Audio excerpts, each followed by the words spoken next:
Hello, dear students. I hope you are doing good.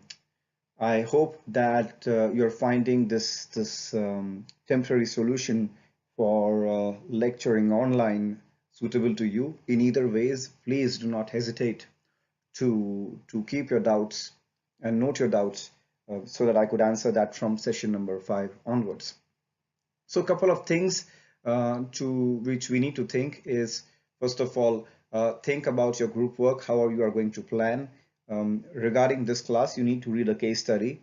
So I would really request you to read the case study during after the presentation. And what else? Yes, the news session. So if any of the group is taking the lead to present the news, you can present it in the next class. So in today's session, session number 3 is concerned about job satisfaction and your behavior. So we are going to discuss about attitudes and behavior, job satisfaction, and a very interesting concept of organizational commitment. Now, let me ask you a question. Um, do you really think that your attitude, in a way, how you are behaving at the workplace reflects your real attitude? So let me reshape it. Do you really think that your real personality or your real attitude is always reflected in the workplace? Take a minute of time to reflect on it. Okay? And in my opinion, if you really think about it, you will see that often in some situations we may not be able to express our complete attitude, which is a part of our personality. And in some situations, you may be able to express it. Now, why are we discussing about attitude, especially in the context of job satisfaction? Mm, let's take an example. Okay, take an example of a person who gets frustrated very fast. Okay, but if that person is working in an ambulance or an urgent service which requires medical attention, do you think that he would be able to handle that situation clearly just because he is not emotionally well? Okay, not necessarily.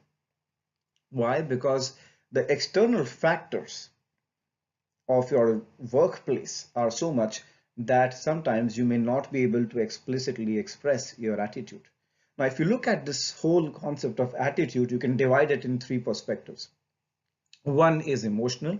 It's about how you feel about a particular thing, about a particular object or a particular mission. Second thing is about cognitive. It's about what you believe in the way things should be and the way they should happen.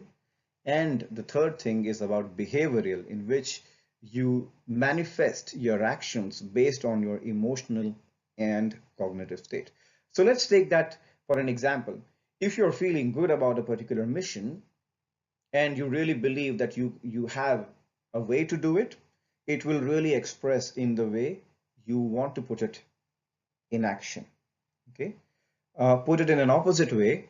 If you don't feel good about a particular thing and if you don't really believe that it will work out, you won't work on it. But at the same time, irrespective of your emotional and cognitive state, you will be acting in certain situations, right? So the concern is always your attitude. Does it actually translate into behavior? Do you always get to choose what you do in life? Or do you always express yourself completely into the things in which you are involved or not involved, right? So the answer to this is yes and no. And in the example which I gave to you is of the ambulance service. But take an example of a doctor, for example. So when I went to meet a doctor, the attitude of the doctor towards me would be still professional, despite the fact that whatever her internal situation would be. At least in this case, I can tell you that when I went to the urgent service, I was waiting there for 3 to 4 hours. And when the doctor attended me, she was on the phone and she said, I have been working for more than 7 to 8 hours. And I said, you had a long day. But she said, yes, but that's the job we have to do. So we have to be, in the sense, irrespective of our state, we really need to be on the top of our profession, in which means that I cannot reflect all my personal state in my behavior. And of course, there is a factor of that which will be reflected, but the pressure of external factors, which means that you have to attend to patients, you have to respect the rules of the hospital, you have a peer pressure, they will always prevent you from becoming actual actions. On the contrary, you will see that sometimes employees may leave the company because they simply do not feel connected emotionally and cognitively with the way things are happening in a particular company. Now, it's really important for us because the more you dig into your attitude and try to understand what are your motivations, what gives you a sense of purpose, you will be able to, first of all, create an environment in which people can perform well, but at the same time, you will also get to know what kind of jobs are good for you and what kind of jobs make you satisfied, right? So let's have a look at the definition of job satisfaction. It's a pleasurable or positive emotional state resulting from appraisal of one's job or job experience, right? It's also an attitude towards various jobs, and hence it has emotional, cognitive, and behavioral dimensions. So some aspects of job satisfaction are the job itself, money, whether you have promotion opportunities, how you're supervised, how your colleagues are, and how your working conditions are, right? So these are the factors which will holistically define how you perform at your workplace and how you're satisfied with your job. Now, here's the thing, okay? I really want you to look at this TED Talk. It's around 20 minutes. So look at this TED Talk, and it gives a very interesting dimension about how money is not necessarily the only motivator or even the sense of joy. People try to be committed to a particular job when it gives them a sense of purpose. So if you remember, we were talking in our first class that we have switched from industrial revolution to a knowledge revolution where cognitive processes are much more valued. So the task in which people feel that there is a sense of progress and a purpose, there they are going to feel much more satisfied depending upon how you motivate people. So let's have a look at this model. Okay, it's known as vitamin model because of of um, of the initial letters. So the first part of the model is the constant effect. Now in constant effect model, it's about vitamin C and E. Okay, so which means that if you take these three factors, monetary rewards, physical security, and social position, if you ensure that your workplace has this in any number of in any dimension, then you will ensure that your workers are satisfied. Pay them well, give them good job security, and give them good position. No problem at all.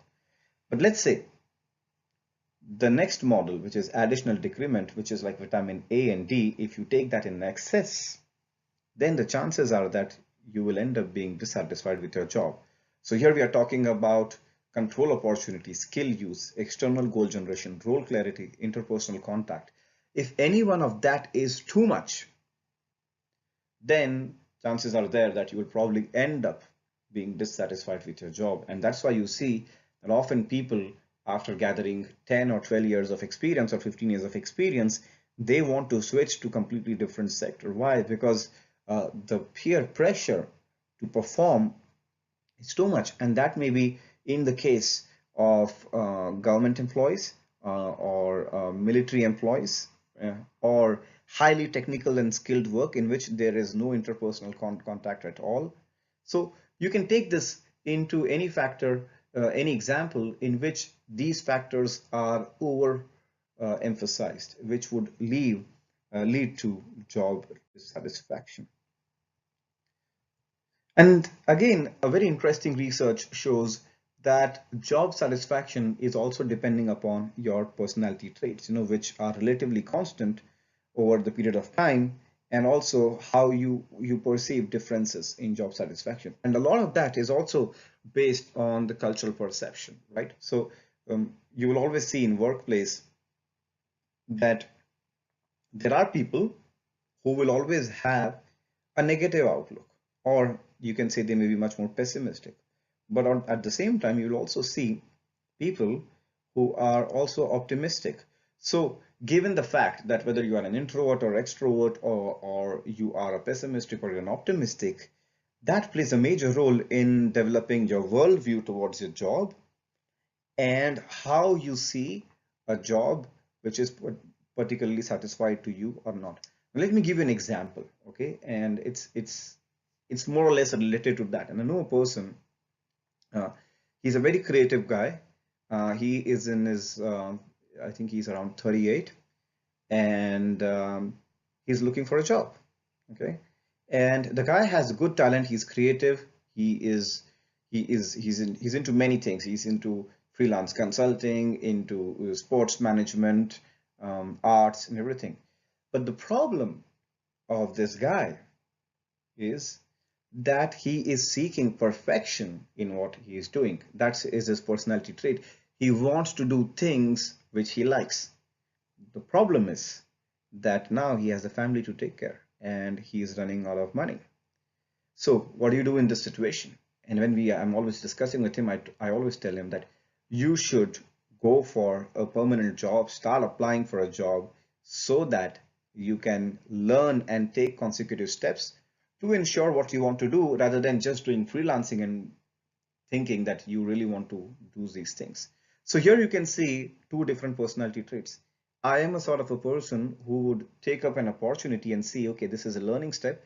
Let me learn from it. Let me gather some legitimacy and I'll keep on growing.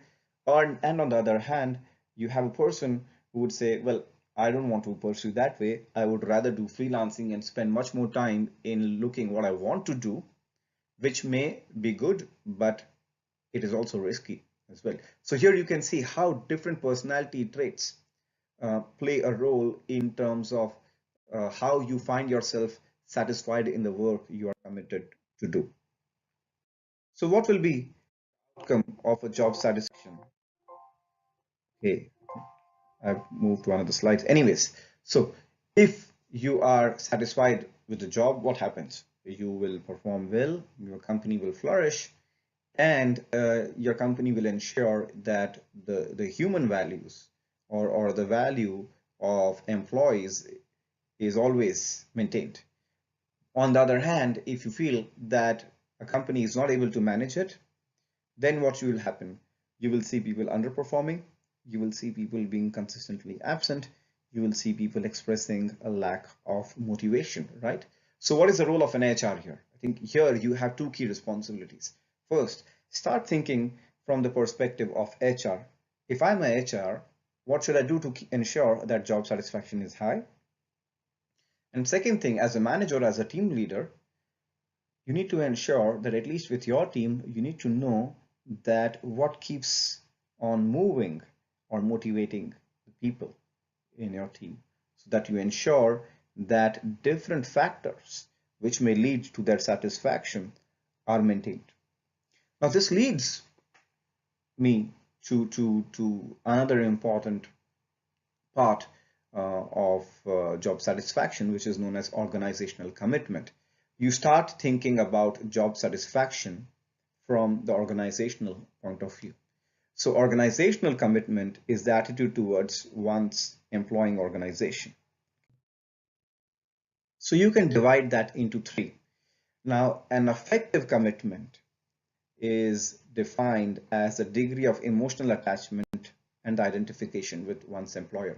So let's say you're an employee, you really feel emotionally connected to your company because you really believe in the value of the company. Okay. Now, the second commitment is continuance, in which whether you perceive that leaving the organization has some cost. So you may be losing some benefits and you may not have some good alternatives. You are in a mode where you are trying to calculate if I should stay with this organization or not. If I leave this organization, what are the losses for me, or what do I gain by joining another organization? Now, the third commitment is normative commitment in which the degree of belief that staying with one's employer and performing well is the right thing to do. This means that your loyalty to the company is high. So irrespective of your job satisfaction, you would say, well, it's better for me that for moral reasons, I want to stay with this company. So take it in this way. The responsibility of an HR in this case is how can I ensure that for my employees, the affective and the normative commitment remains always high, which means I need to ensure that my employees are connected to me, connected to my company emotionally. So that means they are loyal to me. And I need to ensure that I give them that sense of feeling that they want to stay with this company, which is normative commitment. I want to avoid at any cost that if an employee starts thinking whether I should leave this company or not, that is continuance commitment. So when you look at this from the organization perspective, you can see that why people choose to stay in one company, why people choose to leave to go to another company, and why people continue to be committed towards their job. So you have seen people, I've seen people who have been into the same company for 10, 14 years, and they have consistently grown. But at the same time, I've also seen people who have left company within 3 to 4 years and they have moved on to new opportunities. So organizational commitment from the HR perspective is an interesting view from which you can try to understand how can I retain employees and ensure that my organizational culture fosters much more effective and normative commitment. So what I want you to do is um, read the case of Ossico Company, which is on the blackboard, and refer to these questions which are here and discuss these questions among your group. Okay. So here is the last slide. Okay, so what are the practical implications of understanding the importance of your attitude, your job satisfaction, and the commitment? It means that as an HR, you should always try to ensure that you're fostering effective commitment.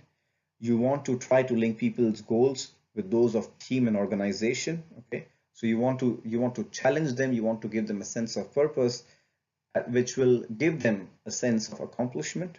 Okay, you also want to help people to flourish. So that means you want to know that what gives them a sense of flourishing, okay, what makes them enjoy the work.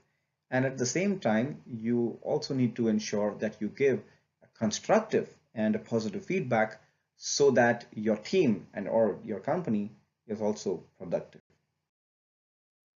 So here are the readings for our next class. Please read these articles. And apart from that, if you have any doubts, take a note of them and I'll be happy to answer that from fifth session onwards. Again, a reminder, in today's class, you need to refer to TED Talk. You need to read the case in the class and discuss it. Also, do not forget that I have nominated 2 students in your group to ensure that they will get signed your attendance sheet, so you don't have to rush in Cecile's office. Okay, so take care everyone, and I'll be recording the next session very soon for the next week. Thank you very much and have a good day ahead.